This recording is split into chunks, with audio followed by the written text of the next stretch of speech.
Selamat datang di channel Cerita Cinta. Channelnya cerita cinta romantis. Sebelum lanjut mohon dukungannya dengan like dan subscribe dulu. Sebuah pengkhianatan, bagian akhir. Menunaikan wasiat sang ayah. Remaja itu tersenyum, setelah itu memeluk Jannah. Halil sudah lama mencari Umi. Bingung. Itulah yang ada di kepala Jannah. Dulu dia takut anaknya akan tertular sifat psikopat ayahnya. Namun, sepertinya tidak demikian jika dilihat dari apa yang terlihat. Halil mengeluarkan sesuatu dari sakunya. Sebuah jarum suntik yang kemudian dia tancapkan begitu saja ke leher Jannah, membuat orang tuanya itu tidak sadarkan diri. Remaja itu kemudian membopong ibunya masuk ke dalam rumah, setelah itu digeletakkan di atas dipan. Jannah sudah tidak ingat apa-apa lagi, tertidur pasrah dalam pengaruh obat bius dosis tinggi. Rumah Jannah cukup jauh dari keramaian dan jauh dari penduduk kampung. Dia memang hidup mengasingkan diri.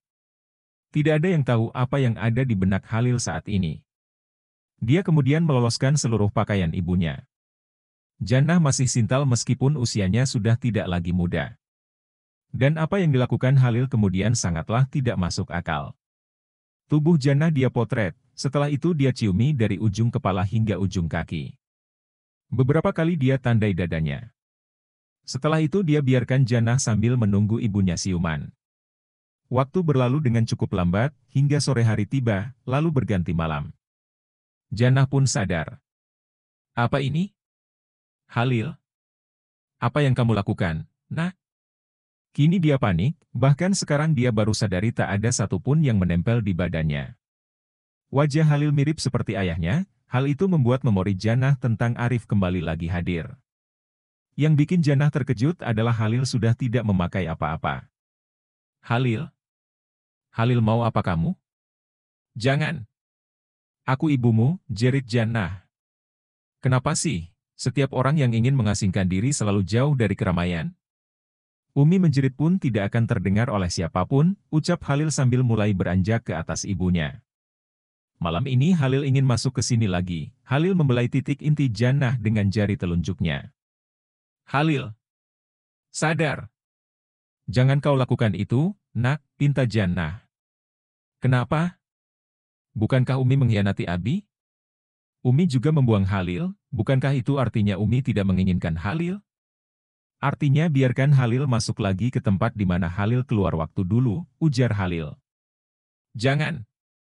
Hentikan, tangis Jannah. Semua sudah terlambat.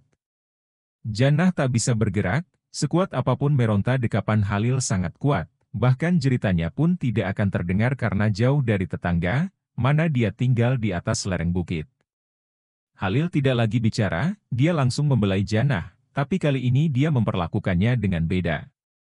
Jannah tidak paham, kenapa sentuhan anaknya kali ini berbeda. Seperti sentuhan mantan suaminya dulu, nyaman. Saat Halil menggarap dadanya, enak sekali. Apakah karena Jannah sudah lama ingin dibelai sehingga sentuhan sedikit saja dari anaknya berakibat dia nikmat? Jannah menggeliat. Terlebih ketika benda yang ternyata tak kalah perkasanya seperti mantan suaminya sudah bersentuhan dengan titik inti Jannah. Ngeri, geli, menggerahkan, bingung, dan menolak. Kepalanya sekarang dipenuhi pikiran campur aduk. Alhasil Jannah pasrah. Matanya terpejam dan membiarkan Halil menikmatinya. Umi suka, tanya Halil. Jannah tak menjawab. Hanya terdengar tangisan. Jannah tak bisa mengelak lagi kalau sebentar lagi dia akan dinikmati oleh anaknya sendiri. Apakah ini pesan dari kata-kata terakhir Arif? Kalau bukan mantan suaminya yang akan membalas dosa-dosanya? Halil, Umi tahu Umi salah. Maafin Umi ya, kata Jannah memelas. Halil tidak bisa memaafkan Umi. Halil salah apa sampai Umi membuang Halil, tanya Halil. Umi takut sama kamu, Nak, jawab Jannah. Umi nggak perlu takut. Halil tidak akan menyakiti Umi. Apakah Abi pernah menyakiti Umi? Pertanyaan itu makin membuat Jannah menangis. Dia baru sadar bahwa selama ini Arif tidak pernah sekalipun memukulnya ataupun menyakitinya. Segala hal yang dilakukan oleh Arif adalah untuk melindunginya, mencintainya, mengasihinya. Jannah lagi-lagi merasa bersalah. Jiwa Jannah pun mulai rapuh dengan segala rasa bersalah yang dia rasakan. Apakah dengan cara ini dosa-dosa Umi bisa ditebus? Tanya Jannah. Halil yang sedang di atasnya itu menatap mata Uminya yang sembab. Tidak ada yang bisa menebus dosa Umi. Halil hanya ingin memberikan yang Umi inginkan.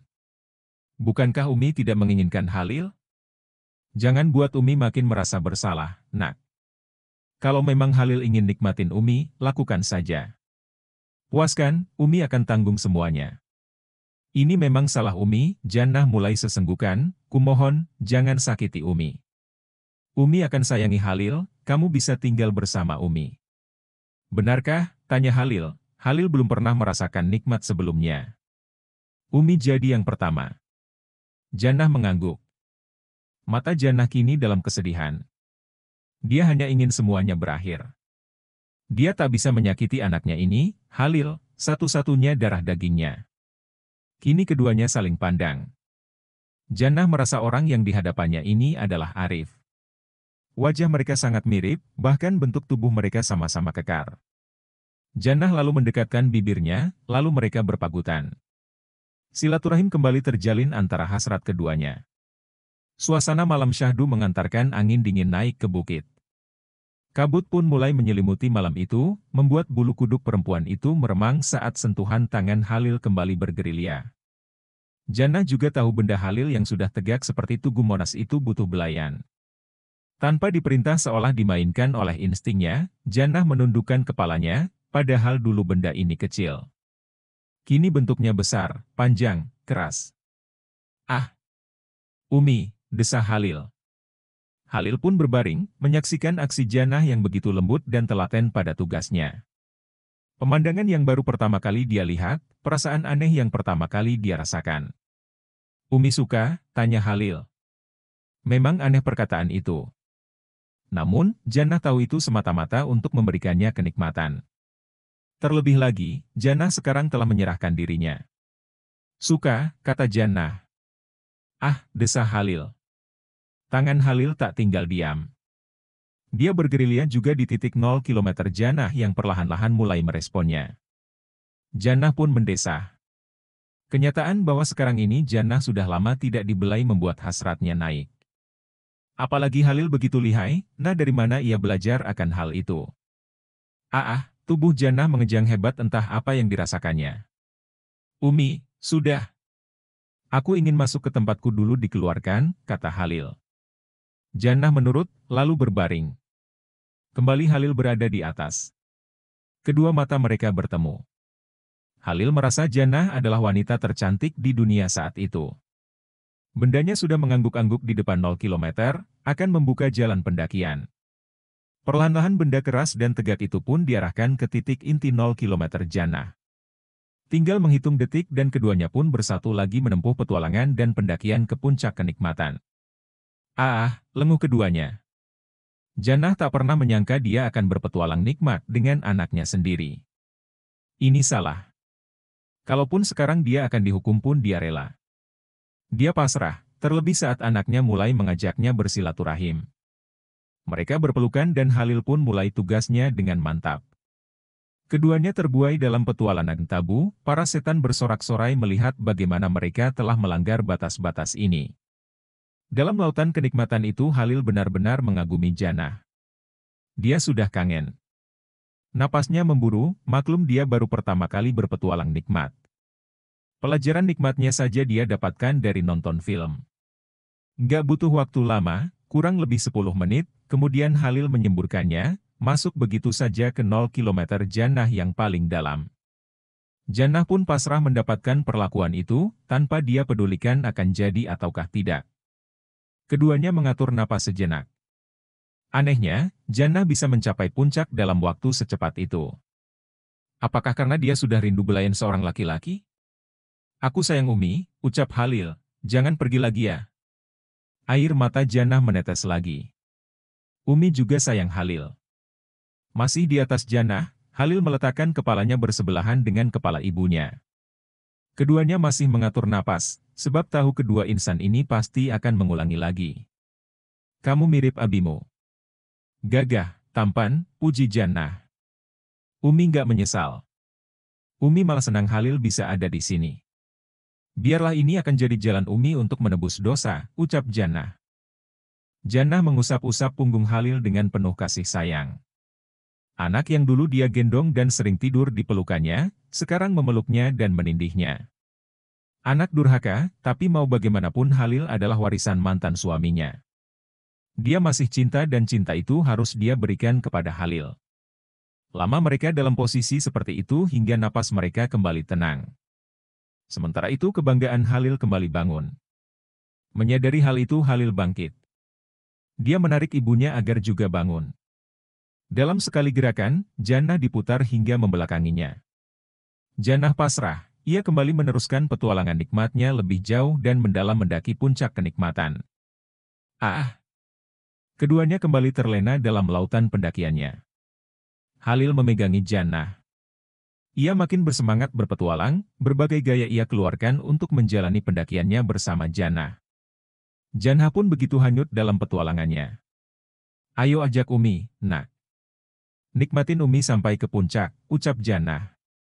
Iya, Umi akan aku bawa mengarungi samudera sampai menuju puncak kenikmatan. Aku sayang Umi, aku cinta Umi, kata Halil. Kata-kata itu membuat Jannah terlena. Dia mencoba menggapai tangan anaknya, dan kini kedua tangan Jannah dipegang oleh anaknya. Mereka begitu syahdu dan menikmati pendakiannya, melangkah bersama menuju keindahan cakrawala dunia. Jannah serasa melayang, dia baru kali ini merasakan nikmat mendaki puncak yang luar biasa. Tak pernah dia rasakan dengan mantan suaminya atau bahkan dengan Thalib sekalipun. Kali ini Halil mendaki lebih lama. Jiwa mudanya bergelora, tenaganya masih full terjaga. Siap menghadapi petualangan yang penuh dengan keindahan yang luar biasa. Jannah hanya mengerang dan mendesis. Ia begitu menikmatinya petualangan bersama anaknya. Suara-suara nikmat malam itu hanya bisa didengar oleh angin malam dan binatang di sekitar rumah Jannah yang gelap. Umi, Halil mau sampai lagi. Terima ini, jerit Halil sambil mempercepat pendakiannya. Iya, keluarkan saja, desah Jannah. Jannah sudah tak ingat berapa kali dia mencapai puncak. Raungan dan geraman Halil menandai, ia sudah mencapai puncak tertinggi dalam pendakian kenikmatannya. Jannah tak pernah menyangka Halil sekuat ini. Padahal tadi baru dibilang dia perjaka. Mungkin karena masih muda Halil kuat sekali. Halil berbaring di sebelah ibunya. Puas, tanya Jannah. Belum. Istirahat sebentar. Rasanya aku ingin terus-terusan mendaki sama Umi, jawab Halil. Masih ada banyak waktu. Umi nggak akan kemana-mana.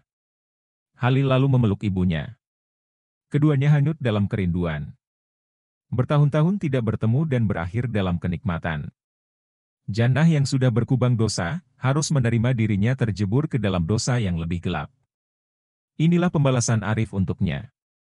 Setelah mereka berpelukan saja selama beberapa menit, kembali lagi hasrat Halil bergelora. Kali ini dia berpetualang lebih santai.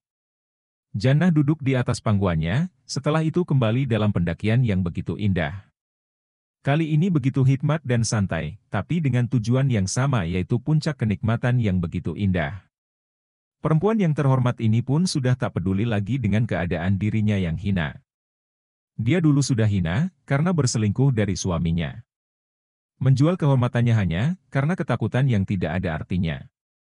Cemoohan orang-orang pun didapatnya, bahkan orang tuanya sendiri mengusirnya. Sekarang rasanya tak masalah baginya untuk kehilangan kehormatannya lagi, biar saja. Asalkan dia tak berpisah dari Halil. Anak semata wayangnya. Cintanya. Umi gak kuat lagi.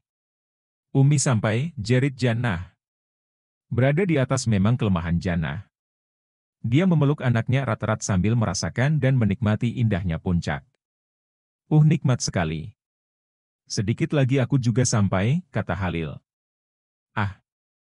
Terimalah Umi, ucap Halil. Keduanya berpegangan sangat erat sekali, saat keduanya mencapai puncak secara bersamaan.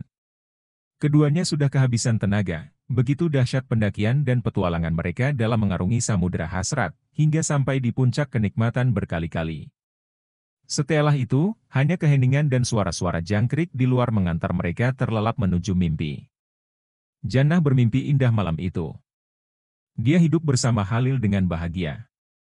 Dia serahkan apapun yang ada pada dirinya. Tubuhnya, jiwanya dan cintanya. Halil sangat mencintai ibunya dan bertekad akan menjaga ibunya sampai akhir. Setelah hari ini, mereka akan larut dalam gairah-gairah tabu. Asmara-asmara dosa yang bahkan mereka sendiri tak mempedulikan dari risiko yang akan mereka hadapi. Bagi Jannah mendapatkan kebahagiaan lebih penting meskipun dengan cara seperti ini. Sedangkan, bagi Halil dia hanya ingin meneruskan dan menunaikan wasiat ayahnya. Halil terbangun lebih dulu pagi itu. Jannah masih berada di atasnya, lelap dalam dengkuran halus. Tubuh Jannah digeserkan ke samping, kemudian dia pun bangun. Ia melihat sprei tempat mereka bertempur tadi malam. Halil membelai rambut ibunya. Sungguh walaupun sudah tidak muda lagi, tapi ibunya sangat sempurna bagi seorang perempuan. Masih menarik. Matanya melihat kamar ibunya. Ternyata di nakas ada sebuah figura kecil yang telungkup. Diberdirikannya figura tersebut. Halil terkejut ketika melihat foto ayahnya dan dirinya yang masih kecil ada di sana. Diusap-usapnya foto ayahnya. Ternyata ibunya masih belum bisa melupakan ayahnya dan benar-benar menyesali tentang apa yang telah dilakukannya dulu. Halil beranjak dari kasur menuju ke pintu. Kepalanya ditempelkan ke daun pintu. "Pergilah. Semua baik-baik saja," ucap Halil. Di luar teras ternyata ada 3 orang remaja yang sedang berdiri seperti menunggu Halil. Mereka adalah anak-anak dari Arif dari berbagai ibu. Mereka berempat bertemu setelah Halil menyatukan semuanya. Tujuan mereka satu yaitu untuk membalaskan dendam kepada Jannah. Namun, melihat Jannah telah menyesal dan tidak melawan, akhirnya Halil sadar rasa bersalah Jannah lebih besar dan ingin berubah. Halil masih ingat wasiat ayahnya sebelum meninggal. "Kembalilah ke rahim umimu. Jika umimu menolak dan masih angkuh, maka kuburkan Umi di samping Abi. Jika umimu menerimamu, temanilah dia seumur hidupmu. Cintailah Umi sebagaimana abimu mencintainya." Ketiga remaja yang ada di teras pun saling berpandangan, kemudian mereka meninggalkan rumah tersebut. "Hati-hati, Mas Halil. Jaga Umi," ucap salah seorang di antara mereka. Setelah itu dari dalam kamar, Jannah memanggil-manggilnya. "Halil? Halil? Kamu di mana, Nak?" Halil kemudian berbalik menuju ke kamar ibunya. "Halil di sini, Umi." Melihat putranya masuk ke kamar dalam keadaan polos, Jannah merasa lega. Air mata tampak jatuh di pipinya. Halil lalu memeluk ibunya yang merasa khawatir. "Halil di sini, Umi. Gak akan kemana-mana. Mulai sekarang kita akan hidup bersama," ucap Halil. "Mulai sekarang aku akan tinggal bersama Umi, menjaga Umi seumur hidupku." Jannah merasa lega. Puluhan tahun jiwanya yang rapuh kehilangan Arif, kini hadir anaknya yang akan mengisi hatinya dan juga rahimnya. Hubungan ibu dan anak ini akan terus berlanjut dalam desahan nikmat berikutnya. Sebagaimana Jannah yang sudah rela menyerahkan tubuh dan jiwanya kepada Halil, Halil juga akan menyayangi Jannah sebagai ibunya dan juga sebagai perempuan yang akan melahirkan anak-anaknya. Baratayuda yang terjadi di dalam diri Jannah telah berakhir. Dia hancur sehancur-hancurnya, tak ada yang bisa dikatakan dia memenangkan pertempuran ini. Biarlah masyarakat menghakimi mereka. Setidaknya Jannah telah menemukan konklusi dari kehidupannya. Bahwa berkhianat akan membawa malapetaka. Dia menyesal seumur hidup, tetapi setidaknya sekarang ada Halil yang akan terus menemaninya. Lalu, bagaimana dengan ketiga saudaranya? Ketiganya menjadi pembunuh berantai bersaudara, yang paling dicari oleh pihak yang berwenang. Tamat. Saya ucapkan terima kasih kepada semua yang sudah menonton cerita ini. Mohon maaf apabila ada kesalahan dan kekurangannya, yang pasti jauh dari kata sempurna. Cerita ini hanya fiktif. Jika ada kesamaan tokoh, tempat dan cerita, itu hanya kebetulan semata, tidak ada unsur kesengajaan. Semoga kita bisa mengambil hikmah dari cerita ini, sebab pengkhianatan atau berkhianat sudah pasti sebuah kesalahan, dan akibat balas dendam juga tidak dibenarkan. Maka sebaiknya hindarilah sebab dan akibat tersebut. Sekali lagi, cerita ini hanya fiktif, murni hanya sekedar hiburan semata. Wassalam. Cerita cinta.